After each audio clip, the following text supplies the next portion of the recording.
Mermaid जमीन पे पड़ा हुआ था और अपनी ब्लू आईज से ल्यूसीफर को ही देख रहा था। ल्यूसीफर अपनी स्टिक को उसके सामने रखते हुए नीचे उसके पास बैठते हुए सीरियस टोन में बोलता है, अगर तुम मेरी बात नहीं मानोगे, मेरे ऑर्डर्स फॉलो नहीं करोगे तो मैं तुम्हें बाजार में बेच दूंगा। एक एमरल्ड मरमेड की कीमत कितनी होगी? लाखों या फिर करोड़ों? ल्यूसीफर टीजिंग स्माइल के साथ अभी ये बोल ही रहा था कि तभी मरमेड उठ के बैठ जाता है और ल्यूसीफर को अपनी टेल से मारते हुए एक ही झटके में काफी दूर फेंक देता है। बेचारे ल्यूसीफर को रियलाइज भी नहीं होता और अगले ही पल वो एप्पल के बॉक्सेस के बीच में पड़ा हुआ था।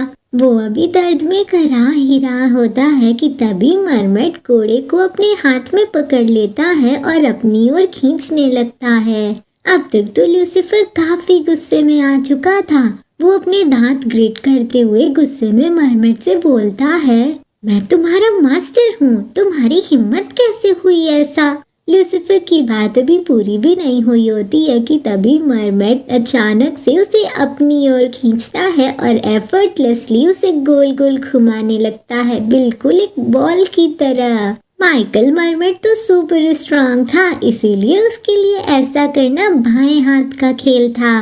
पर ल्यूसीफर की हालत तो कुछ ज्यादा ही खराब हो गई थी।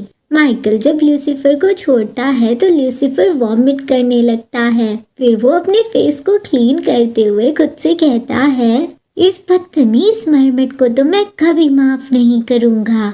ल्यूसीफर ये सब सोच रहा था और माइकल धीरे धीरे उसके करीब आ रहा था। फिर वो नीचे ल्यूसीफर की ओर झुक के देखने लगता है कि कहीं ये रो तो नहीं रहा।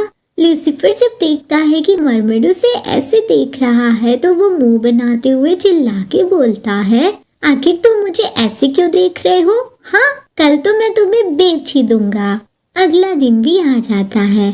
हमें मार्केट का सीन दिखाया जाता है जहाँ पे बहुत ही ज्यादा भीड़ थी। उसी बीच शीत अपने हाथ में हेलिश ग्रेप्स लेके खड़ा था और वो देखता है कि लिलिथ फिर से प्रॉब्लम क्रिएट कर रही थी। लिलिथ एक दुकान वाले को धमकाते हुए बोल रही थी, मुझे एक हेलिश ग्रेप 1 युआन में दो, नहीं तो मैं तुम्हें छोड़ूंगी नहीं। ये बोलते हुए वो उस वेंडर को परेशान भी कर रही थी। एक तरफ ये सारी चीजें चल रही थी और वहीं दूसरी ओर हम देखते हैं कि ल्यूसीफर अपनी मरमेड को एक टैंक में पैक करके बेचने के लिए मार्केट लाया था और उस टैंक के ऊपर एक स्टिकर लगा हुआ था जिस पे लिखा हुआ था कि 50 युआन में इस मरमेड को खरीद लो, ये सेल पे है। ल्यूसीफर ने तो डिसाइड कर लिया था कि आज वो इस मरमेड को बेच के रहेगा। वो बैठे बैठे कस्टमर का वेट कर रहा था कि तभी मरमेड गुस्से में जोर जोर से अंदर से टैंक को पीटने लगता है। ये सब देख के ल्यूसीफर फ्रॉन करते हुए उससे कहता है, ऐसे गुस्सा करने से कोई फायदा नहीं होगा, आज मैं तुम्हें बेच ही दूंगा और सब कुछ खत्म कर दूंगा। ल्यूसीफर की बात सुनते ही मरमेड तुरंत टैंक को मारना बंद कर देता है और पपी आइज बना के एकदम मासूम से चेहरे के साथ ल्यूसीफर को देखने लगता है। पर उसकी ये ट्रिक भी ल्यूसीफर के ऊपर अपना जादू नहीं चला पाती और ल्यूसीफर गुस्से वाले मुंह बनाते हुए कहता है, ये सब करने से कोई फायदा नहीं होगा, मैं तुम्हारी चाल में बिल्कुल भी नहीं फंसने वाला। ल्यूसीफर की बातें सुन के मरमेड गहरी सांस लेते हुए अपना मुंह खोलता है। ये देख के ल्यूसीफर समझ नहीं पाता कि मरमेड क्या करने की कोशिश कर रहा है। तभी अगली पल मरमेड गाना गाने के लिए खुद को प्रिपेयर करता है। ये देख के ल्यूसीफर काफी ज्यादा घबरा जाता है और इधर उधर देखते हुए खुद से कहता है, ऐसा कहा जाता है कि मरमेड के गानों में हिप्नोटाइज करने की पावर होती है। क्या ये मुझे कंट्रोल करने की कोशिश कर रहा है, वो भी ऐसी जगह पे जो खचाखच लोगों से भरी हुई है? ल्यूसीफर पैनिक में इधर उधर देखते हुए ये सारी चीजें सोचता है और फिर अपनी एड़ियां उठा के टैंक के लॉक को खोलते हुए मरमेड से कहता है, बहुत हुआ, अपना मुंह बंद करो, अब मुंह बंद करो मरमेड। ये बोलते हुए ल्यूसीफर लॉक को खोलने की कोशिश तो कर रहा था, पर हाइट छोटी होने की वजह से बेचारा लॉक तक पहुंच ही नहीं पा रहा था। वो आगे और कोशिश करता पर अब तक काफी देर हो चुकी थी। मरमेड पूरे दिल से गाना गाना शुरू कर देता है। वो तो इतने कॉन्फिडेंस में गा रहा था कि पूछो ही मत। उसकी आवाज से आसपास के लोगों की हालत काफी ज्यादा खराब हो जाती है।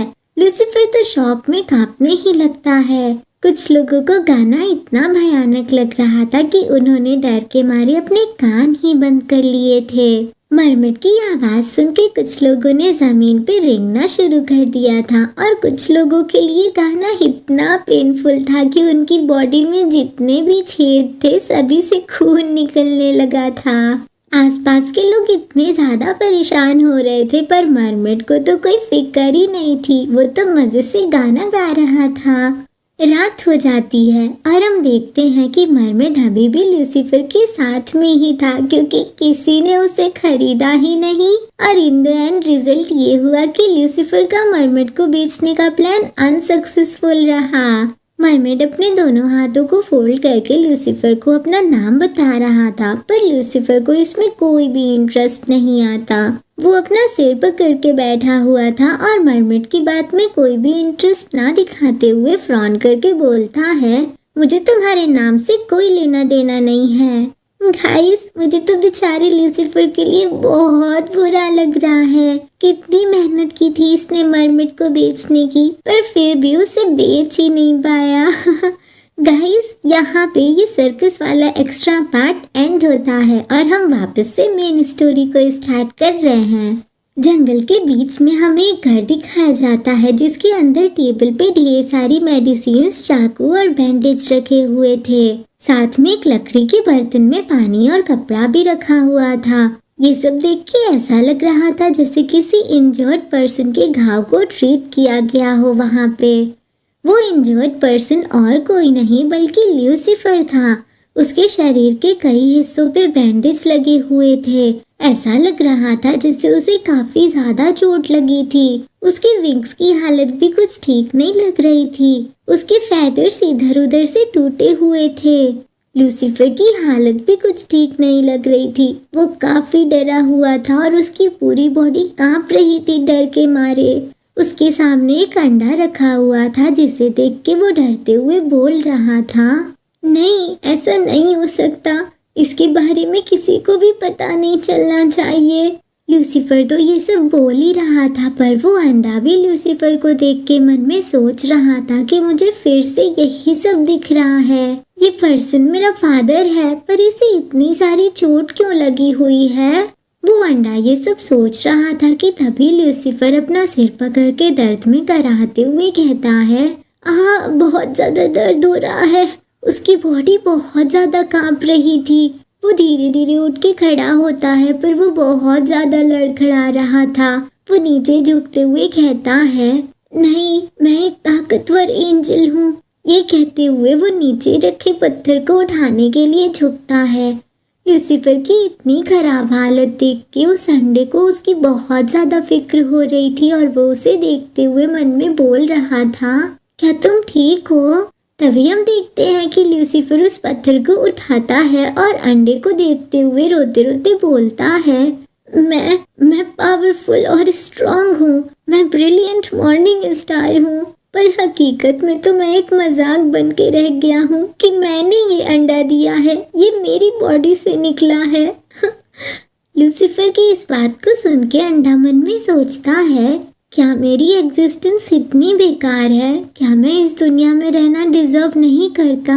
वो अंडा भी ये सब सोच रहा था कि तभी लूसीफर उसके करीब आके उसकी ओर झुकते हुए रोते रोते बोलता है, तुम्हें पैदा ही नहीं होना चाहिए था। किसी को तुम्हारे आने की उम्मीद नहीं थी।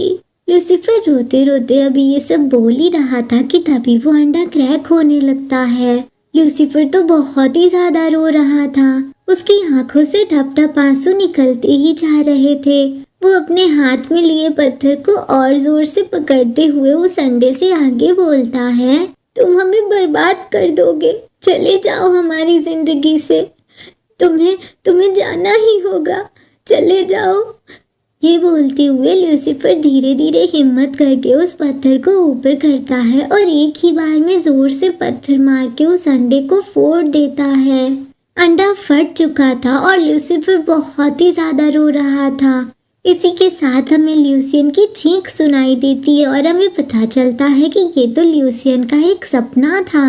वो जोर से चीखते हुए अचानक से अपनी आंखें खोलता है और बहुत ज्यादा शॉक हो जाता है। वो बहुत ही ज्यादा रो रहा था और एकदम सदमे में लग रहा था। उसे सांस लेने में भी काफी तकलीफ हो रही थी। वो धीरे धीरे खुद को शांत करने लगता है।